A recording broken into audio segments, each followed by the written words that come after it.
तो देखो मैंने जो क्वेश्चन दिया था लास्ट क्लास में सॉल्व करने को, एक बार मैं उसको फिर से राइट डाउन कर देती हूँ। क्वेश्चन था if 54 gram of aluminium reacted with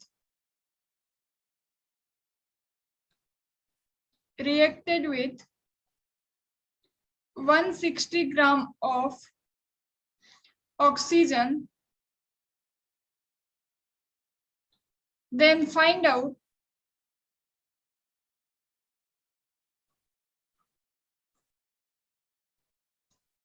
weight of the product.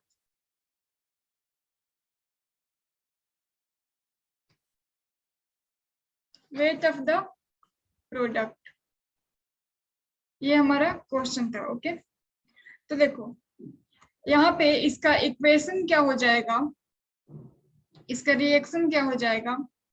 Aluminium react कर रहा है ऑक्सीजन के साथ, तो बना रहा है Al2O3। ठीक है, बैलेंस करने के लिए यहाँ पे 4 लगाएंगे, यहाँ पे 3 लगाएंगे और यहाँ पे हम लोग 2 पुट करते हैं।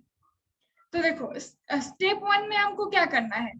स्टेप 1 में आप चेक करोगे कि ये लिमिटिंग रिएजेंट का प्रॉब्लम है कि नहीं। ओके, तो उसके लिए क्या करते हैं, stoichiometric coefficient of Al upon stoichiometric coefficient of O2 जो कि बराबर है 4/3, ये नॉट इक्वल टू होना चाहिए moles of Al upon moles of O2 के। ठीक है, तो मोल्स ऑफ एल्यूमिनियम कितना हो जाएगा, यहाँ पे 54 ग्राम दिया हुआ है, तो 54 और डिवाइडेड बाय इसका मोलर मास। मोलर मास कितना हो जाता है एल्यूमिनियम का 27। तो इससे ये कटेगा 2 बार में, तो इसका हमारा हो जाएगा नंबर ऑफ मोल एल्यूमिनियम। ये क्या था, n of aluminium, number of mole of aluminium given mass upon molar mass. ठीक है, ये आया बराबर 2 के, यानी 2 मोल अमोनिया का आ गया। और वैसे ही हम लोग जब ऑक्सीजन का निकालेंगे तो 160 गिवन है अपॉन 16, सॉरी 32 क्योंकि O2 है ना 32, तो ये हमारे कितना आ जाएगा 5। तो हमारा मोल ऑफ O2 कितना आ गया 5 मोल, तो अपॉन 5 किया। ठीक है, तो देखो ये 4/3 2/5 के बराबर तो नहीं होगा, तो ये हमारा फर्स्ट स्टेप सही है कि हाँ ये लिमिटिंग रिएजेंट का प्रॉब्लम है। ठीक है, तो ये हमारा सही है। तो हम लोग स्टेप 2 में क्या करते हैं, लिमिटिंग रिएजेंट फाइंड करते हैं कि इन दोनों में लिमिटिंग रिएजेंट कौन है, ये फाइंड करेंगे। ठीक है, तो स्टेप 2 में क्या करोगे, फाइंड लिमिटिंग रिएजेंट, तो करो।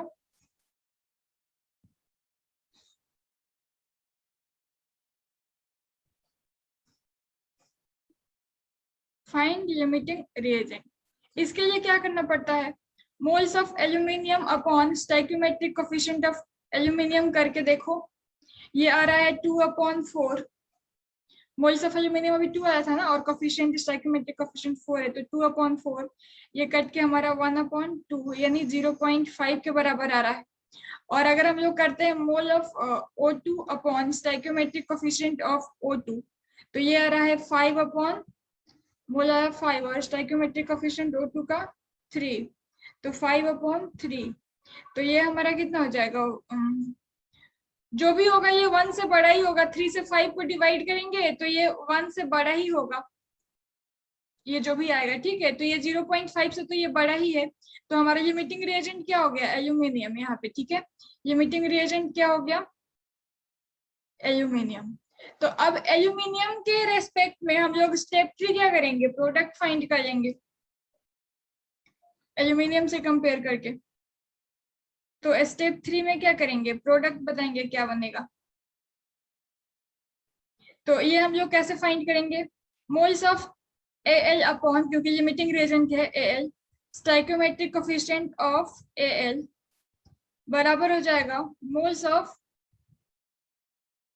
Al2O3 upon stoichiometric coefficient of Al2O3। ठीक है, एक बार स्क्रीनशॉट लो, फिर यहाँ से आगे बढ़ते हैं। एक बार स्क्रीनशॉट लो। ओके, तो इसका मोल तो नहीं दिया हुआ है, स्टोइकियोमेट्रिक कोएफिशिएंट दिया है, और एल्यूमिनियम का मोल भी है, स्टोइकियोमेट्रिक कोएफिशिएंट भी है। तो क्या करेंगे, स्क्रीनशॉट ले लिए। ओके, तो हम लोग पुट कर देंगे मोल्स ऑफ एल हमारा है 1 अपॉन स्टोइकोमेट्रिक कोफिशिएंट हमारा कितना हो जाएगा 2, और यहाँ पे हमारा क्या है ये Al2O3, तो मोल्स ऑफ Al2O3 हमको नहीं पता है, इसको मैंने डिवाइड कर दिया, 2/4 था तो उसको 1/2 करके लिखा है, डायरेक्ट लिखा है इसको, ठीक है, तो कंफ्यूज मत होना, जैसे ऊपर में आया था ना डिवाइड करके 2/4 होगा तो कट के 1/2 ही आएगा, तो मैंने डायरेक्ट 1/2 लिखा है, कंफ्यूज मत होना। और स्टोइकोमेट्रिक कोफिशिएंट ऑफ एल कितना है हमारा दिया था 2 दिया था, ओके पीछे में, तो इससे देखो हमारा क्या हो जाएगा, ये 2 से 2 शहीद हो जाएगा ना जब हम लोग क्रॉस मल्टीप्लिकेशन करके सॉल्व करेंगे तो मोल्स ऑफ Al2O3 आ गया 1, तो जब मोल 1 आया है और क्या पूछा है मास पूछा है, तो मास यानी वेट Al2O3 कितना हो जाएगा, number of mole into molar mass of Al2O3, तो नंबर ऑफ मोल आ गया 1 और मोलर मास Al2O3 का होता है 102, तो हमारा ग्राम, तो ये हमारा आ गया 102 ग्राम। बोलो समझ में आया? Yes ma'am. किसको किसको मिस्टेक हो गया था इसमें?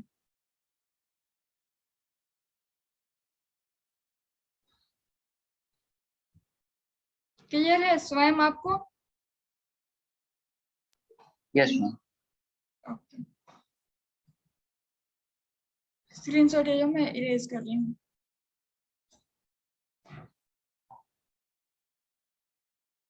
तो देखो अब हम लोग कुछ पढ़ेंगे, हम लोग पढ़ेंगे कॉन्सेंट्रेशन टर्म, कुछ इंपॉर्टेंट कॉन्सेंट्रेशन टर्म। ये जनरली सॉल्यूशन के लिए यूज किया जाता है, सॉल्यूशन में कितने अमाउंट ऑफ सॉल्यूट है उसको मेजर करने के लिए हम लोग कॉन्सेंट्रेशन टर्म का यूज करते हैं।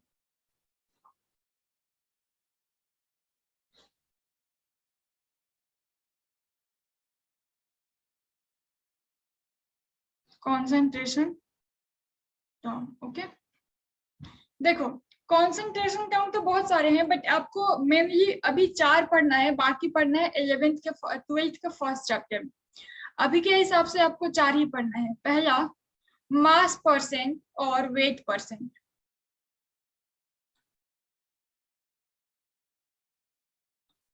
मास परसेंट और वेट परसेंट, इसको हम लोग रिप्रेजेंट करते हैं W/W परसेंट से, शॉर्ट में W/W परसेंट से। दूसरा आप पढ़ोगे मोल फ्रैक्शन,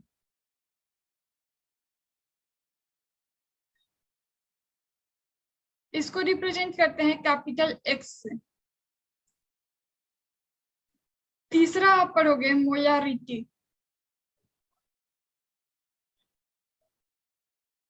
इसको आप रिप्रेजेंट करते हो कैपिटल M से।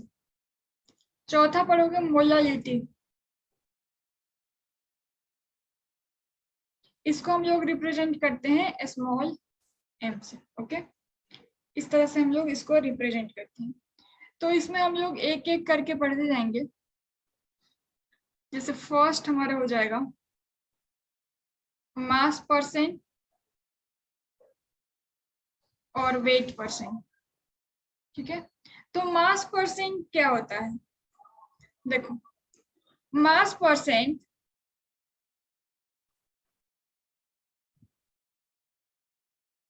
और इसको हम लोग ऐसे भी लिख सकते हैं W/W, वेट परसेंट, ये बराबर होता है मास ऑफ सॉल्यूट, सॉल्यूट हमेशा ऊपर होता है, upon mass of solution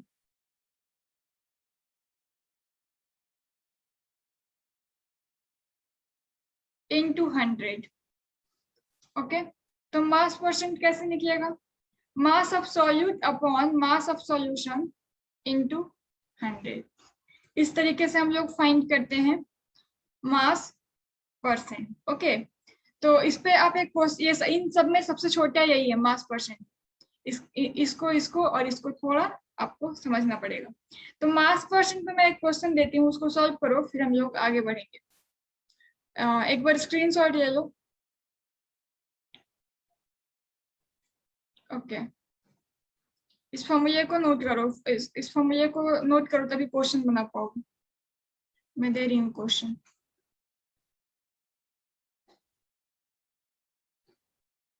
question कह रहा है a solution is prepared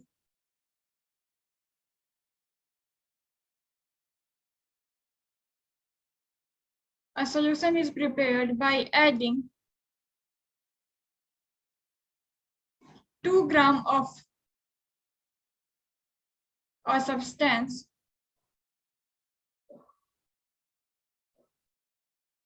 A to 18 grams of water.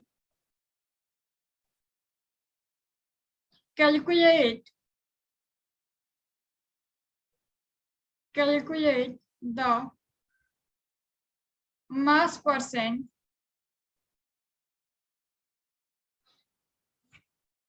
of the solute.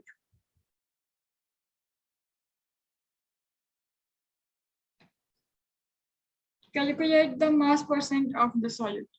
इसको आप लोग सॉल्व करो 2 मिनट में, तब तक मैं बाकी इनको इरेज कर देती हूँ।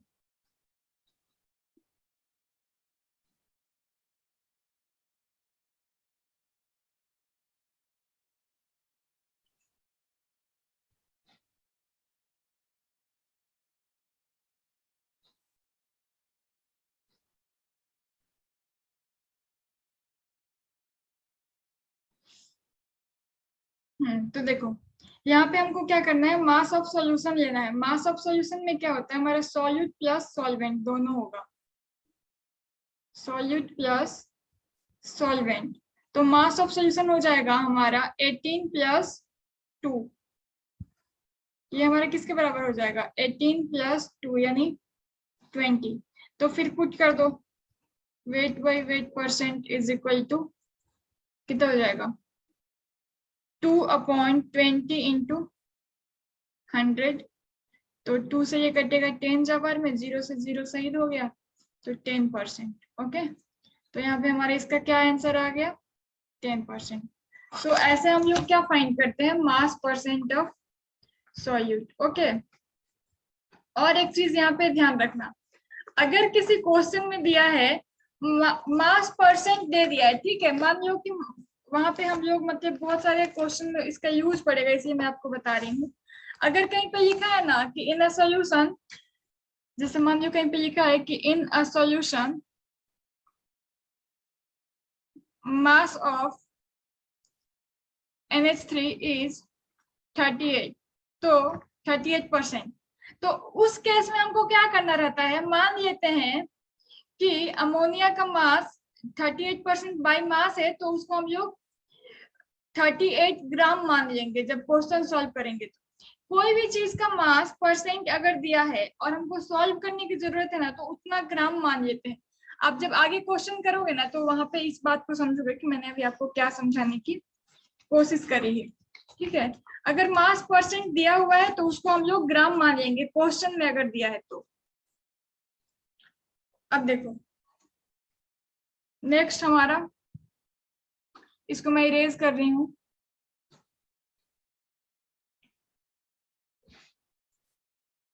सेकंड कॉन्सेंट्रेशन टर्म है हमारा मोल फ्रैक्शन।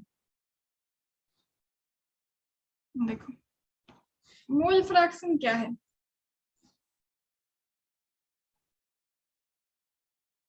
सपोज आपने ये एक कंटेनर लिया, ठीक है, इस कंटेनर में आपने क्या क्या डाला है, एक सॉल्यूट डाला है ए टाइप का, उसका Na मोल, ए एक सॉल्यूट है इसका हम लोग Na मोल डाले हैं, बी एक सॉल्वेंट है जिसका Nb मोल डाले, यानी इसमें हमारा ए और बी है, एक सॉल्यूट और एक सॉल्वेंट, ठीक है, जिसका ए का है Na मोल, बी का है Nb मोल। तो N टोटल यहाँ पे कितना हो जाएगा, यानी टोटल मोल कितना हो जाएगा, इसमें कितना है, तो Na प्लस Nb, ठीक है। तो देखो इसी के रेस्पेक्ट में ना हम लोग मोल फ्रैक्शन निकालेंगे। मोल फ्रैक्शन क्या होता है, इसको पहले मैं डिफाइन करती हूँ, फिर आपको समझाऊंगी और अच्छे से समझ में आ जाएगा। It is the ratio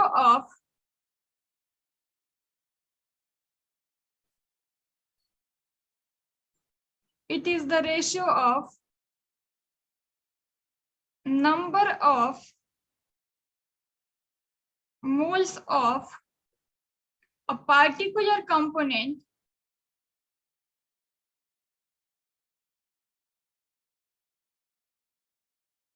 to the total number of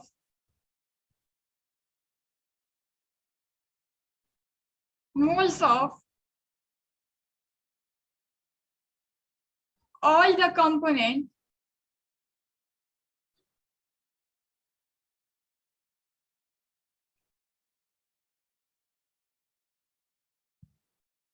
present in the solution. Present in the solution. ठीक है, मतलब मोल फ्रैक्शन जिसको हम लोग रिप्रेजेंट किससे करते हैं, अभी बताया था, इसको हम लोग कैपिटल एक्स से रिप्रेजेंट करते हैं। ठीक है, ये किसके बराबर होता है, जिसका फाइंड कर रहे हो, जिसका फाइंड कर रहे हो उसका mole upon total number of mole in the solution. यानी सपोज यहाँ पे हम लोग फाइंड कर रहे हैं मोल फ्रैक्शन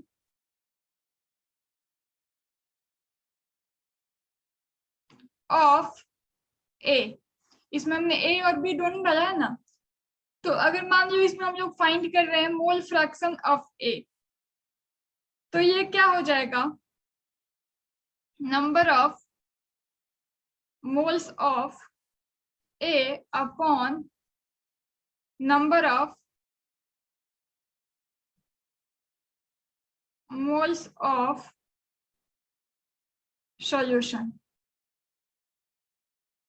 या total moles present in the solution. ठीक है, तो देखो मोल फ्रैक्शन को हम लोग रिप्रेजेंट करते हैं x से, और a का निकाल रहे हैं तो xa, यानी मोल फ्रैक्शन ऑफ a बराबर हो जाएगा moles of a upon total moles यानी nt, जो कि बराबर हो जाएगा Na अपॉन Na प्लस Nb के। ठीक है, यानी हमारा xa किसके बराबर हो गया, Na अपॉन Na प्लस Nb। अगर इसमें इस दो के सिवा Nd भी होता तो सबको नीचे में डिवाइड कर देते। ओके, यानी जितना टोटल है वो सब नीचे रहेगा, जिसका पूछा है मोल फ्रैक्शन उसका नंबर ऑफ मोल ऊपर रहेगा। तो सेम वे में अगर आपसे सपोज आपसे पूछ लेता कि क्या बता दो, xb बता दो, तो xb किसके बराबर हो जाएगा, जिसका पूछ रहा है उसका मोल ऊपर अपॉन टोटल मोल नीचे।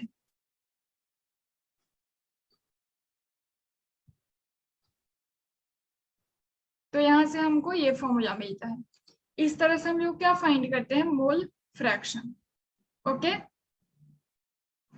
ये मोल फ्रैक्शन ऑफ ये ए है और ये मोल फ्रैक्शन ऑफ बी है। बोलो, यहाँ तक किसी को कोई डाउट है?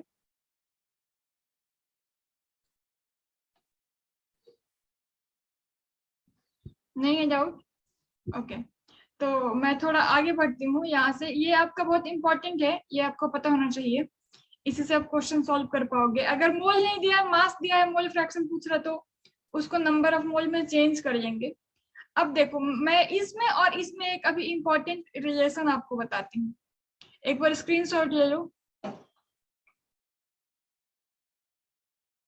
ओके, तो देखो हमारा क्या आया था, x A is equal to था Na अपॉन Na प्लस Nb, और एक्स बी हमारा था Nb अपॉन Na प्लस Nb।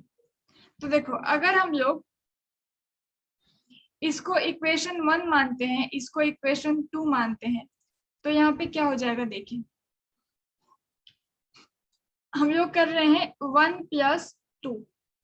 अगर 1 प्लस 2 करते हैं तो क्या हो जाएगा, यानी x A plus x B जब करेंगे तो ये क्या हो जाएगा, इधर Na अपॉन Na plus NB is equal to NB अपॉन N, सॉरी ये प्लस कर रहे हैं, Na प्लस NB। अब हम लोग क्या करेंगे, इन दोनों का एलसीएम लेते हैं।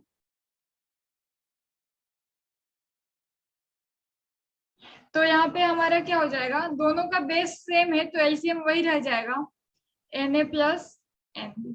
अब इससे इसको डिवाइड करेंगे तो 1 आएगा, 1 से Na का इंटू करेंगे तो Na ही रह जाएगा। सेम इससे इसको डिवाइड करेंगे 1 आएगा, 1 से NB का इंटू करेंगे तो NB ही रह जाएगा। यानी ये कट जाएगा क्योंकि ये दोनों सेम है, तो यहाँ पे ये कट के किसके बराबर आ जाएगा, 1। यानी यहाँ से हमको क्या रिलेशन मिला कि x प्लस xb बराबर होता है 1 का। यानी अगर हम लोग, तो यहाँ से और क्या हो जाएगा, देखो x से किसके बराबर हो जाएगा, 1 माइनस xb के। और अगर हम लोग फाइंड करें तो xb किसके बराबर हो जाएगा, 1 माइनस x। इसको इधर भेज दे रही हूँ, बस एक बार इसको इधर भेज दिया, 1 माइनस x के। यानी अगर एक का हम लोग मोल फ्रैक्शन फाइंड कर लिए और दूसरे का पूछ रहा है तो 1 से जिसका फाइंड किया उसको माइनस कर दो तो दूसरे का आ जाएगा सिंपल। एक का मोल फ्रैक्शन पूछ रहा है, दूसरे का आपने फाइंड कर लिया, या दोनों को पूछ रहा है, एक का फाइंड कर लिया तो 1 से माइनस कर दो, दूसरे का मोल फ्रैक्शन निकल आएगा। बोलो इसमें कोई दिक्कत, यहाँ तक समझ में आ गया अच्छे से?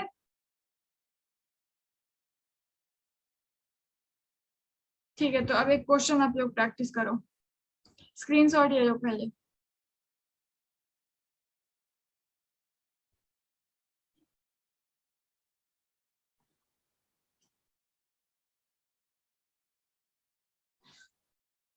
देखो एक बार मैं यहाँ पे साइड में फॉर्मूला लिख दे रही हूँ।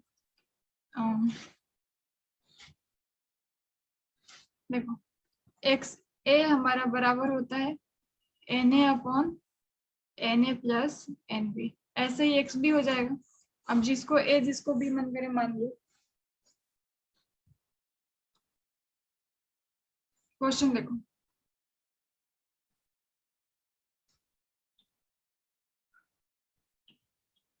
$88 gram of CO2 mixed or dissolved in 5 mole of water. Find mole fraction of CO2 and water. इसको आप लोग सॉल्व करो। अगर मास दिया है उसको मोल में चेंज करेंगे, फिर सॉल्व करेंगे। यहाँ पे 2 मिनट रुकिए मैम, 2 मिनट, 2 मिनट रुकिए, 2 मिनट। अब मुझे कर लेने दो सॉल्व, 2 मिनट में मीटिंग एंड हो जाएगा क्योंकि। ओके। देखो यहाँ पे हमको मास ऑफ CO2 दिया है ना, तो मास ऑफ CO2 को क्या करोगे आप, मोल्स ऑफ CO2 में चेंज करो, तो क्या हो जाएगा, given mass upon molar mass of CO2, ये 44 होता है, तो यहाँ से ये कितना आ गया 2 मोल, क्योंकि ये 2 बार में कटेगा।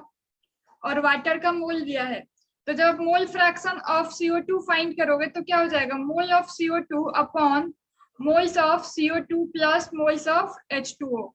तो मोल्स ऑफ CO2 हमारा आ गया 2 अपॉन 2, और मोल्स ऑफ वाटर कितना दिया है 5, तो 5 ये आ गया 2 अपॉन 7। इसको सॉल्व करके आ रहा है हमारा 0.285। यही तो भेजे मैम। तो मैंने आपका नहीं देखा, स्वयं ने भेजा था वो गलत था, आपने फिर सही भेजा होगा, आपका मैसेज मुझे नहीं दिखा। अब देखो दूसरा का मोल आप 2 तरीके से फाइंड कर सकते हो, या तो 1 माइनस, जैसे यहाँ पे देखो x of H2O is equal to क्या हो जाएगा 1 माइनस x ऑफ CO2, तो ऐसे भी फाइंड कर सकते हो 1 माइनस 0.285, और आप ऐसे भी फाइंड कर सकते हो moles of H2O is equal two moles of CO2 के जगह पे moles of H2O upon total mole, तो ये हमारा आ जाएगा 5/7। ये कितना आ रहा है बताओ, 0.714 ऐसा कुछ, ठीक है, ये आ जाएगा, अप्रॉक्स इतना आएगा, एक बार आप लोग चेक कर लेना, ठीक है। तो ऐसे हम लोग फाइंड करते हैं, ज्यादा तरीका अच्छा ये है क्योंकि इसमें आप कैलकुलेशन से बच सकते हो, अदरवाइज सेम है। तो ऐसे हम लोग मोल फ्रैक्शन फाइंड करते हैं। हम लोग आगे की वीडियो में सीखते हैं नेक्स्ट कॉन्सेंट्रेशन टर्म।